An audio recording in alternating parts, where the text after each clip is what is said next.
Gunnar Hampton, and I am from Etowah Career Technical Center. This is the robot for Skills USA Mobile Robotics Competition, and this is part 3 of the video diaries. From last video, I have added the prongs in order to lift up the blocks. I achieved that by using a 5x5 plate attached to the base of the 15x2 C-channel, and attached to the plate for the prongs is another 15x2 C-channel.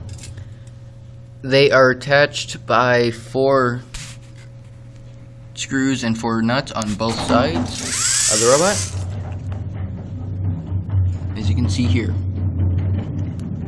Also, in order for the arm to lift up by itself, I've added chain to the large sprocket, and that, if you follow the camera down, is attached to 2 smaller sprockets, and both of them are going to be driven on a single axis by 2 motors, here and here, and holding the motors in place and holding the axle in place are 4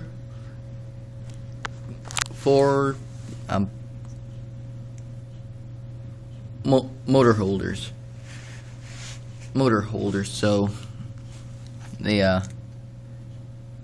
they're meant for the linear track kit, and that's where they came from. But I am now using them for a sprocket or chain-driven gear and arm.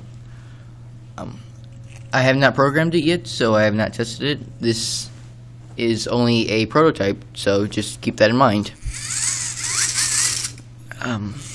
The only things that have to be done now are 1, programming, and 2, strengthening anything by adding supports. So, for example, the arm right here, since it's high up and there's nothing really holding it in place, it somewhat shifts, so I have to add another piece of metal, which should strengthen it by adding either a piece of metal here and then adding another so it goes downwards,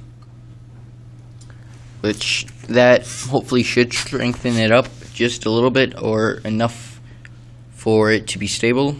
And also, I may have to add something to the claw, or not the claw, the prongs themselves, since, as you can see, it's a bit wobbly. Though that's an easy fix simply by adding either a spacer to keep it taut on the axles. As you can see here, they can move it, but either adding spacers or even rubber bands will help it. That's about all. I should have another video up about either a couple minutes from now or tomorrow. By then, the robot will have the Cortex on it, attached to most likely the back of the robot where the motors are, in fashioned either this way, sideways, or any of the 2. And by then, I will also have a different program up using only 6 motors. And that's about it. Goodbye, have a good day, and see you later.